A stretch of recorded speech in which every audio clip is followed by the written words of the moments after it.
30장 7절부터 우리 10절,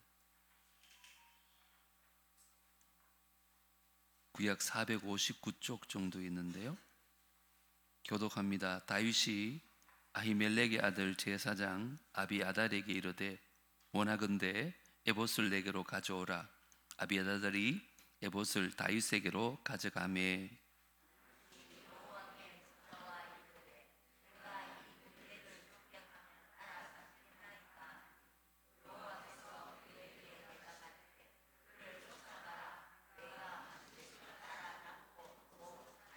이에 다윗과 또 그와 함께한 600명이 가서 부솔 시내에 이르러 뒤떨어진 자를 거기 머물게 했으되 곧 피곤하여 부솔 시내를 건너지 못하는 200명을 머물게 했고 다윗은 400명을 거느리고 쫓아가니라. 아멘. 사무엘상을 계속 살펴보고 있는데요. 어떻게 생각하면 한편의 드라마를 보는 것처럼, 또 어떨 때는 긴장감도 있고 스릴도 넘치는 그런 내용인 것 같아요. 오늘 본문도 자세히 한번 보시면 마치 영화의 한 장면처럼 쫓고 쫓기는 긴박감도 있고 또 인간미 넘치는 감동적인 이야기까지 다 포함이 되어져 있습니다. 그런데 이 이야기는 사람이 지어낸 연속극이 아니고 실제로 있었던 역사의 한 장면입니다. 이 스토리의 주인공이었던 다윗은 아마도 막 숨이 막히고 피가 마르는 듯한 그런 고통을 겪었을 것입니다. 지난 금요일 보았듯이 이제 블레셋의 용명으로 자신의 조국 이스라엘을 공격해야 되는 그 비극을 가까스로 피한 이 다윗은 안도의 한숨을 쉬고 이제 자기들의 처소인 블레셋 땅 시글락으로 돌아옵니다. 근데 엄청난 사건이 그들을 기다리고 있습니다.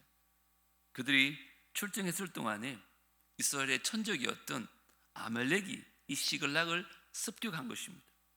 그래서 그들의 집은 다 불태워졌고 그들의 사랑하는 아내와 자녀들은 다 포로로 잡혀가고 만 것입니다. 이것을 본 다윗과 그의 군사들은 더 이상 울 수 없을 정도로 대성통곡을 하고는 갑자기 다윗을 돌로 쳐 죽이려고 하는 그런 일생일대의 위기를 맞이하게 됩니다. 그때 다윗은 내가 하나님 말씀을 거역하고 내 생각과 인간의 깨로 산 결과가 이것이구나를 깨닫고 하나님 앞에 철저하게 회개하는 모습을 지난 시간 살펴보았습니다. 결과론적으로 6절 말씀해 보니까 다윗이 그 하나님 여호와를 힘입고 용기를 얻게 되었다는 장면으로 지난주 본문이 끝이 났습니다. 자, 오늘은 이 다윗이 여호와로 힘을 입고 용기를 얻은 다윗이 이제 정말 최악의 패배에서 어떻게 최고의 승리를 거두게 되었는지를 좀 살펴보려고 합니다. 이 말씀 통해서 저와 여러분들도 고난과 역경 가운데 여호와를 힘입고 승리할 수 있는 복된 은혜가 있기를 주의 이름으로 축복합니다. 그러려면 먼저 하나님의 뜻을 구하셔야 됩니다. 하나님의 뜻을 구하는 자가 승리하게 되어 있어요. 우리 7절 다시 한번 읽어보겠습니다. 시작. 다윗이 아히멜렉의 아들 제사장 아비아달에게 이르되 원하건대 에봇을 내게로 가져오라. 아비아달이 에봇을 다윗에게로 가져가매. 여호와로 힘을 입은 다윗이 가장 먼저 한 행동이 하나님의 뜻을 구하는 것이었어요. 에봇은 제사장이 겉옷 위에 입는 앞치마처럼 생긴 옷인데 그 위에 보면 12지파를 상징하는 12개의 보석이 박혀 있어요. 그리고 안주머니에는 우림과 둠밈이라고 하는 2개의 돌이 있었어요. 그래서 이 2개의 돌은 이스라엘의 왕들이 국가의 중대사를 결정할 때 하나님의 뜻을 묻기 위해서 사용하는 거예요. 예를 들어서 전쟁이 났어요. 그러면 하나님 이번 전쟁에 나갈까요 말까요 한 다음에 제사장이 이 둘 중에 하나를 꺼냅니다. 그래서 흰돌인 우림이 나오면 예스라는 뜻이기 때문에 전쟁에 나가는 거예요. 근데 제사장이 검은 돌인 둠밈을 뽑으면 노라는 사인인 줄 알고 나가지 않는 방법으로 하나님의 뜻을 물었던 것입니다. 다윗은 지난 몇 년간 하나님의 뜻과 전혀 상관없는 삶을 살았어요. 블레셋으로 망명해서 더 이상 사울이 쫓아오지 않아요. 아기스의 왕 그늘 안에서 편히 살다 보니까 영적으로 나태해져서 하나님을 찾지 않았던 거예요. 그러나 하나님은 이런 다윗을 그냥 두지 않으시고는 시글락 침략 사건을 통해서 정신을 차리게 해주셨어요. 우리도 그럴 때가 있잖아요. 그래서 이때까지 다윗은 아기스가 아니라 이때부터 하나님을 바라보고 하나님의 뜻을 구하기 시작하는 거예요. 8절을 보십시오. 다윗이 뭐 한다고요? 여호와께 묻자와 이르되 내가 이 군대를 추격하면 따라 잡겠나이까 하니 여호와께서 그에게 뭐 하셨다고요? 대답하시되 그를 쫓아가라. 네가 반드시 따라잡고 도로 찾으리라. 여기 묻자와 이르되 이런 말은 두 사람이 직접적으로 대화할 때 사용하는 단어예요. 그러니까 다윗은 단지 제비뽑기처럼 예스와 노만 물은 게 아니에요. 기도를 통해서 하나님의 뜻을 물었음을 얘기합니다. 그러자 하나님께서도 그에게 우림과 둠민뿐만 아니라 직접 말씀으로 응답하셨어요. 여러분, 하나님은요 우리가 구하는 것보다 훨씬 더 좋은 것으로 많은 것으로 응답하시는 분인 줄 믿습니다. 오늘 본문이 그걸 보여줘요. 8절도 보십시오. 다윗은 뭐라 그랬어요? 우리가 이 군대를 따라가면 따라잡을 수 있겠습니까? 라고 물었죠. 근데 하나님 뭐라 그래요? 그래, 네가 추격하면 따라잡을 수 있어. 이 대답만 하신 게 아니에요. 빼앗겼던 재산도 가족도 다 찾을 것이, 그렇게 응답을 해주신 거예요. 다윗에게 승리까지 약속을 해 주신 것입니다. 또 나중에 보겠지만 다윗은 단지 잃어버렸던 것만 되찾은 거 아니에요. 아멜렉 있잖아요. 다른 곳에서 약탈했던 전리품도 그 가축들도 다 얻게 되어져요. 이것은 뭘 보여주느냐? 하나님은 우리가 구하는 것보다 더 풍성하게 채워주시는 하나님이라는 것을 보여주시는 거예요. 믿으시기 바랍니다. 그런 믿음이 별로 없어요. 하나님은 자기 백성에게, 자기 자녀들에게 주는 것을 절대 아깝게 여기지 않아요. 우리의 기도를 응답하시되 더 풍성하게 응답하세요. 자, 그러면 우리가 어떻게 해야 될까요? 우리가 할 일은 하나님은 은혜가 풍성하신 나라를 사실을 믿고 우리 입을 좀 크게 열어야 돼요. 그러면 우리가 상상하지 못했던 그거 놀라운 방법으로 우리에게 응답하신다고요. 자, 만약에 다윗이 이 다급한 상황만 보고 하나님 뜻을 묻지 아니하고 조금이라도 빨리 가서 그들을 구해내야 되지 막 쫓아갔다고 한다면 어쩌면 그들은 아멜렉 조소를 찾지도 못했을 것입니다. 그 넓은 광야에서 어쩌면 다른 방향으로 가다가 가족을 영영 찾지도 못할 수도 있습니다. 여러분 기억하세요? 내 생각대로 빨리 가는 게 중요한 게 아니에요. 하나님의 인도를 따라서 올바른 방향으로 나가는 것이 중요할 줄 믿습니다. 그렇기 때문에 우리는 하나님께 물어봐야 된다는 거예요. 다윗은 가족의 생사를 알 수 없는 그 위급한 상황인데도 얼마나 빨리 뒤쫓아가고 싶었겠어요. 그런데 그 와중에도 하나님 갈까요 말까요? 에봇을 가져오는 시간을 기다려야 되고 우림과 둠밈을 찾는 시간을 기다려야 되고 얼마나 마음이 탔겠어요. 그럼에도 하나님의 뜻을 묻고 그 하나님의 인도하심을 따라 나갔을 때 아말렉 족속을 찾았을 뿐 아니라 가족을 구할 수 있는 은혜를 얻게 되어졌다는 것입니다. 혹시 여러분 가운데 지금 다윗처럼 너무너무 다급한 상황에 처해 있는 분 계십니까? 이제껏 내 생각대로 결정하고 행동하다가 정말 막다른 인생의 골목에서 어찌할 수 없는 안타까운 마음을 갖고 계십니까? 너무 급한 나머지 내 힘으로 내 문제를 해결하려고 동분서주하다가 지쳐 쓰러져 계십니까? 여러분이 지금 어떤 상황에 처해 있던지 간에 이제라도 주님 앞에 회개하고 가장 먼저 하나님의 뜻을 구하기를 주의 이름으로 축복합니다. 오늘 이 밤에 기도하십시오. 하나님, 내가 원하는 건 내려놓고 주님이 원하는 곳으로 가기 원합니다. 그렇게 기도하며 부르짖는 거예요. 그럴 때 하나님께서 우리에게 응답하여 주시고 우리가 기대하지 못했던 더 크고 놀라운 길로 우리를 인도하여 주실 줄 믿습니다. 우리 하나님은 그런 분이세요. 하나님의 뜻을 묻고 구할 수 있는 우리 모두가 되어지기를 주 이름으로 축복합니다. 두 번째, 어떤 자가 승리할 것인가? 하나님의 사랑을 나누는 자가 승리합니다. 저는 오늘 두 번째 대지에 많은 은혜를 받았어요. 자, 9절 10절 한번 보세요. 이에 다윗과 또 그와 함께한 600명이 가서 어디에 이르렀어요? 보솔 시내에 이르러 뒤떨어진 자를 거기 어떻게 했다고요? 머물게 했으되 곧 피곤하여 보솔 시내를 건너지 못하는 몇 명, 200명을 머물게 했고 다윗은 몇 명을 400명을 거느리고 쫓아갔다. 이 하나님께 허락을 받았던 다윗은 600명의 군사를 이끌고 그들을 보솔 시내까지 도착합니다. 아마 시글락에서 24km 정도 떨어졌다 하더라고요. 근데 여기서 또 하나의 어려움을 만나게 됩니다.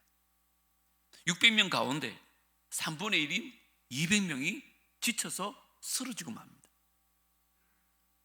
지난 7일 동안 시글락에서 전쟁터에 나갔잖아요. 거기서 돌아가라는 말 듣고 다시 시글락으로 왔잖아요. 여기서 혼비백산에서 부솔 시내까지 왔잖아요. 7일 동안 수백 킬로를 그들이 달려온 거예요.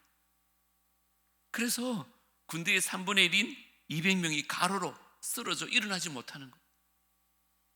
웬만한 지도자 같으면 야 이놈들아, 아멜렉 군대군과 싸우려면 600명 갖고도 모자라.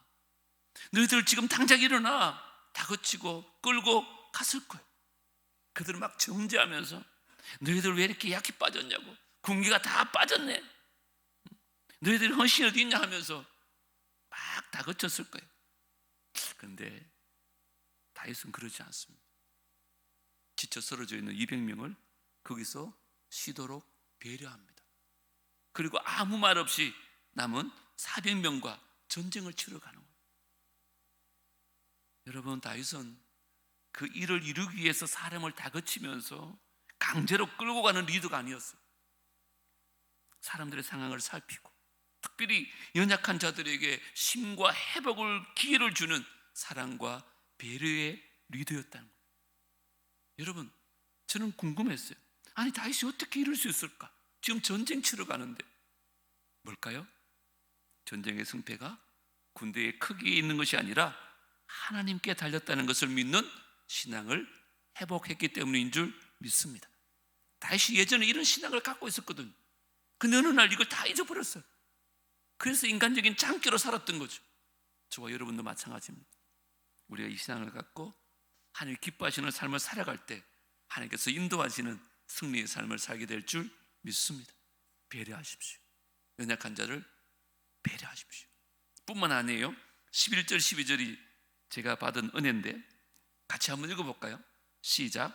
무리가 들에서 애굽 사람 하나를 만나 그를 다윗에게로 데려다가 떡을 주어 먹게 하며 물을 마시게 하고 그에게 무화과 뭉치에서 뗀 덩이 하나와 건포도 2송이를 주었으니 그가 밤낮 사흘 동안 떡도 먹지 못하였고 물도 마시지 못하였음이니라. 그가 먹고 정신을 차리매. 지금 다윗의 일행들이 광야에서 전쟁을 치러 가는데 죽어가는 애굽 소년 하나를 만납니다. 지금 가족들을 찾기 위해서 1분 1초도 아까운 시간입니다.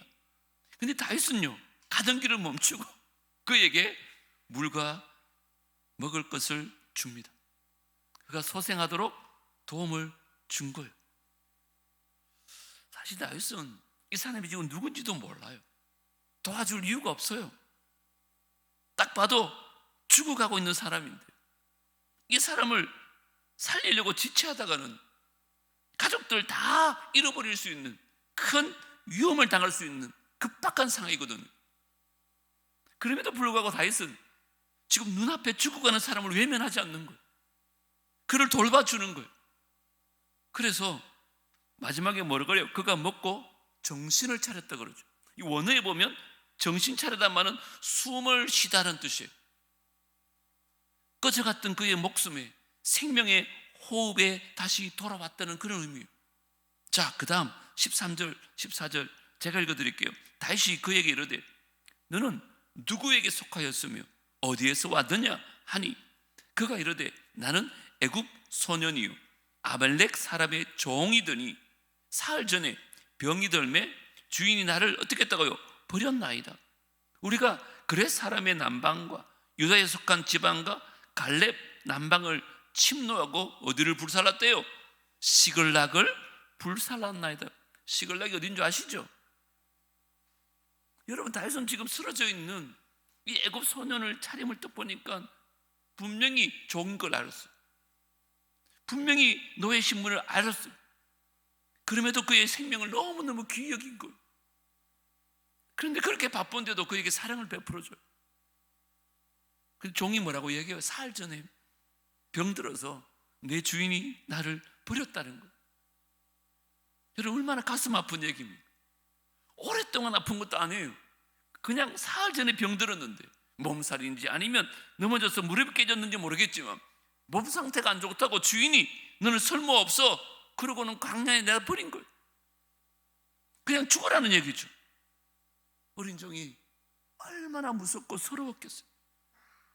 동시에 주인에게 버림받은 자기를 처음 보는 다윗이 보살펴 준 것에 대해서 한없이 고마움이 있지 않겠습니까? 그런데 이 소년이 아직 다윗이 누군지를 몰랐던 것 같아요. 근데 도대체 넌 누구냐 그랬더니 뭐라 그래요? 자기는 아말렉 군대와 함께 사흘 전에 여러 지역을 침략했는데 시글락도 불살랐다고 그렇게 얘기하는 거예요. 원수를 외나무 다리에서 만난 거죠. 여러분 같았으면 어떻게 하겠어요? 네가 그랬구나. 네가 내 자녀를 끌고 갔어. 그러고는 단방에 목을 내리치지 않았겠어요? 그런데 다윗은요, 감정적으로 이를 처리하잖아요. 만약에 그가 그렇게 했더라면 다윗은 아멜렉이 어디 있는지 알지도 못했을 것이고 그 결과 가족들을 구하지도 못했었어요.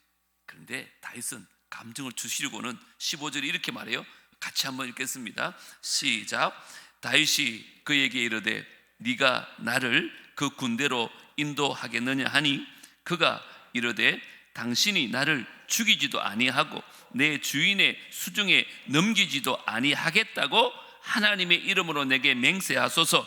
그리하면 내가 당신을 그 군대로 인도하리이다 하니라.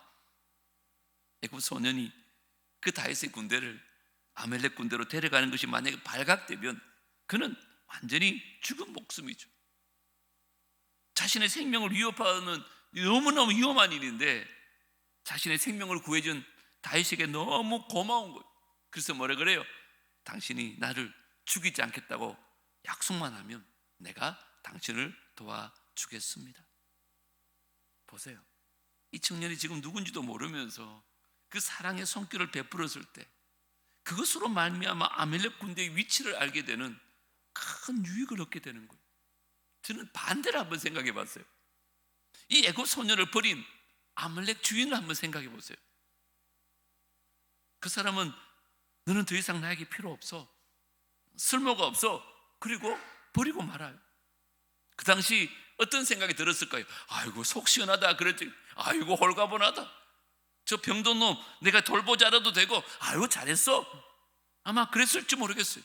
그런데 그걸로 말미암아 다윗의 군대가 자기를 뒤쫓아와서 자기뿐만 아니라 온 군대가 전멸되어지는 그런 멸망을 겪게 됩니다.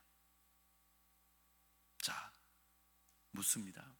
여러분은 정말 은혜를 갚을 능력도 없고 그런데 누군가의 도움이 절실히 필요로 하는 약한 사람을 볼 때 어떻게 반응하시요? 내가 도와줘봤자 아이고 뭐 저 사람은 나한테 아무것도 해줄 수 있는 거 없어, 쓸모없는 자야, 그러면서 아말렉 주인처럼 버리고 가십니까? 아니면 다윗처럼 하나님의 사랑으로 그를 돌보십니까? 저는 오늘 이 본문이 내게 너무 은혜가 되더라고요.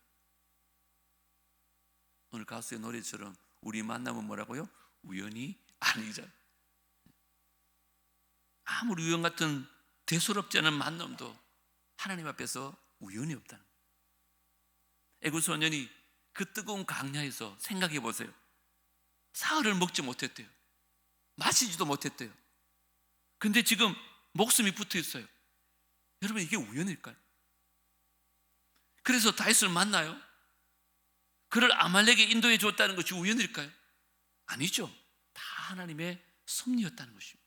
만약에 다윗이 그를 외면하고 진압붙였다면 이런 은혜를 누릴 수 없었어요. 근데 하나님 앞에 늘 기도하고 깨어있다 보니까 그에게 그 급한 상황에 사랑을 베풀었던 거예요. 근데 그로 말미암아 하나님께서 놀라운 은혜를 그에게 부어 주셨던 것입니다. 저와 여러분, 정말 다윗처럼 아무 힘도 능력도 없어 쓰러져 있는 소자들에게 사랑을 베푸는 삶을 살 때 하나님께서 저와 여러분에게도 필요한 모든 것들을 채워주실 줄 믿습니다. 사랑이 바로 승리의 비결입니다. 연약한 자를 사랑으로 돌볼 수 있는 우리 모두가 되어지기를 주님으로 축복합니다. 마지막 세 번째는 우리가 승리하려면 하나님의 능력을 신뢰하는 자가 승리합니다.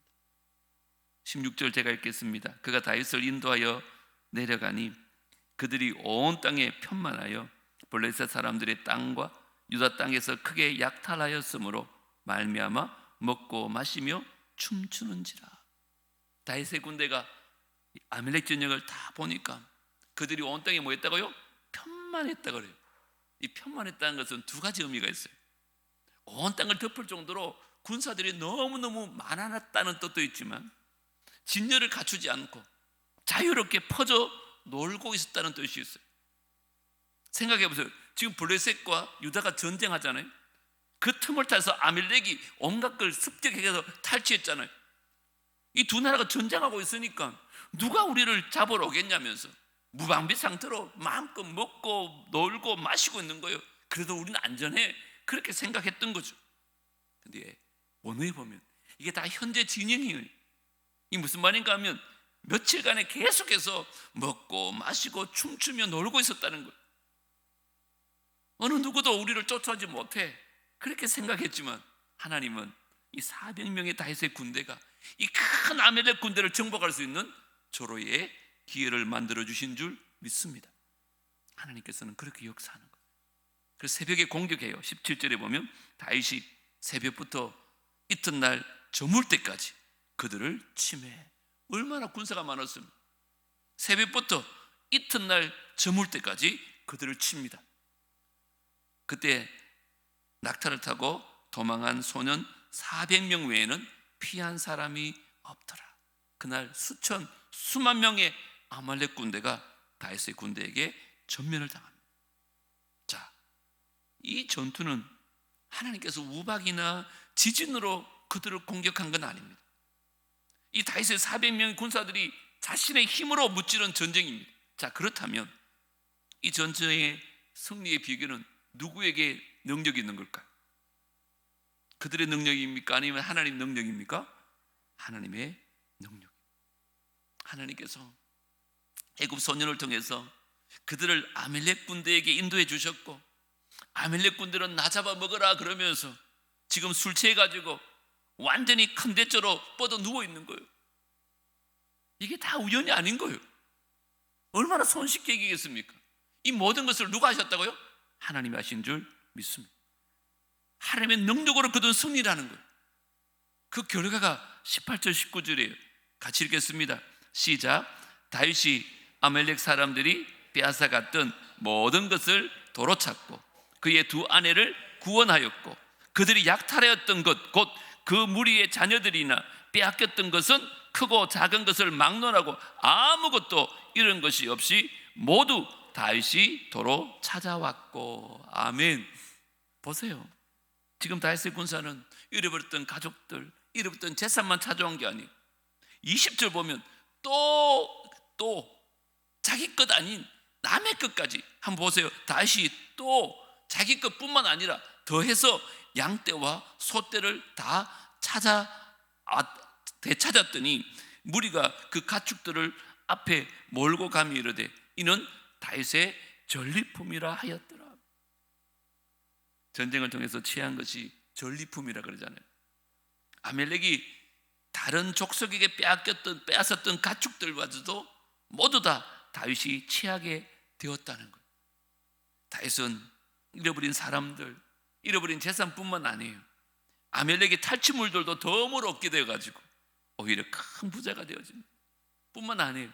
하루 전만 해도 다윗을 돌로 쳐 죽으려고 했던 그 군사들이 그를 뒤를 따르면서 뭐라 그래요? 다윗의 전리품이다. 다시 말하면 다윗 만세, 다윗 만세 이렇게 외친 거예요. 다윗을 다시 한번 신뢰하게 된 것입니다. 한번 보십시오. 이 시글락에서 겪었던 약탈 사건은 그가 이끄는 공동체가 공중불에 들 것만큼 일생일대의 가장 큰 위기였습니다. 재산을 다 잃었죠. 아내와 자녀들 다 잃었죠. 마지막 남은 자신들의 신복과 부하들이 지금 자기를 죽이려고 달려들죠. 회복할 수 없을 것 같은 완전한 패배처럼 보이잖아요. 그런데 다윗이 지금 회개하고 그 와중에 하나님의 뜻을 구하고 그 와중에 하나님의 사랑을 베풀고 그 와중에 하나님의 능력을 신뢰했을 때 그 빼앗겼던 모든 것들을 되찾을 뿐만 아니라 큰 부와 명예를 누리는 완전한 승리를 거두게 된 줄 믿습니다. 이게 2026년 우리가 바라는 하나님의 능력인 거예요. 우리가 사는 이 세상도 만만치 않습니다. 전쟁과 같아요. 뺏고 빼앗기는 일들이 계속 일어납니다. 우리의 건강도, 우리 가정의 평안도, 우리 가족의 행복도 하루아침에 사라져버릴 수 있는 세상이 우리가 사는 세상입니다. 이럴 때 우리가 의지할 분은 오직 하나님뿐이라는 것을 기억하셔야 됩니다. 제발 우리의 생각이나 우리의 능력을 의지할 수가 없어요. 다른 사람을 의지할 수도 없습니다. 우리는 한치 앞을 내다볼 수 없지만 위에서 내다보신 하나님은 우리의 과거와 현재와 미래를 한눈에 다 보고 계세요. 그리고 우리를 선한 길로 인도해 주실 줄 믿습니다. 그를 사랑하는 자에게 모든 일이 합력하여 선을 이루게 해 주십니다. 그러므로 여러분이 지금 당장 어떤 힘든 일을 당면한다 할지라도 두려워하지 마시고 포기하지 마시고 좌절하지 마시고 오늘 말씀처럼 먼저 회개하시고 하나님께로 돌아와서 하나님의 뜻을 간구하십시오. 내가 아무리 죽을 것 같아도 하나님의 사랑을 먼저 베풀며 사십시오. 절대로 불가능해 보이는 상황일지라도 하나님의 능력을 신뢰하십시오. 그러면 하나님만이 줄 수 있는 놀라운 또 완전한 궁극적인 승리를 우리에게 주실 줄 믿습니다. 오늘 세 가지를 꼭 기억하십시오. 하나님의 뜻을 구하는 자가 승리합니다. 하나님의 사랑을 나누는 자가 승리합니다. 하나님의 능력을 신뢰하는 자가 승리합니다. 우리 모두 하나님 뜻을 구하고 사랑을 나누고 그 능력을 신뢰함으로 말미암아 날마다 승리할 수 있는 은혜가 있기를 주님으로 축복합니다. 우리 시간 한번 기도하면 좋겠습니다. 여러분 어떤 상황 가운데 있습니까? 다윗도 인생 일대에 가장 큰 위기를 만났습니다. 그때 먼저 회개했습니다. 내 생각대로 인간의 뜻대로 살았던 인생이 이런 결말을 맞이하는구나. 그때 회개했을 때 여호와의 힘을 얻었습니다. 그리고 그때부터 이제 하나님의 뜻을 구합니다. 그리고 그 와중에 하나님의 사랑을 나눕니다. 그때 하나님 능력을 신뢰함으로 말미암아 엄청난 승리를 거두게 됩니다. 오늘 이 시간 말씀을 기억하면서 나에게도 하나님 이 은혜가 있기를 원합니다. 우리 가정에도 이 하나님의 능력을 부어주십시오. 이제 내 생각대로 내 뜻대로 내 마음대로 살지 않겠습니다. 오로지 하나님의 뜻을 구하는 자가 되겠습니다. 하나님 연약하고 보잘것없는 소자 하나에게 하나님의 사랑을 베푸는 자가 되기를 원합니다. 그래서 하나님의 능력을 신뢰할 때에 오늘 다윗에게 놀라운 승리를 주셨던 것처럼 우리 인생 가운데 우리 가정 가운데 우리 자녀들 가운데도 이런 놀라운 승리를 맛보게 해달라고 우리 주님 한번 부르고 통성으로 한번 기도하고 찬양하십시다.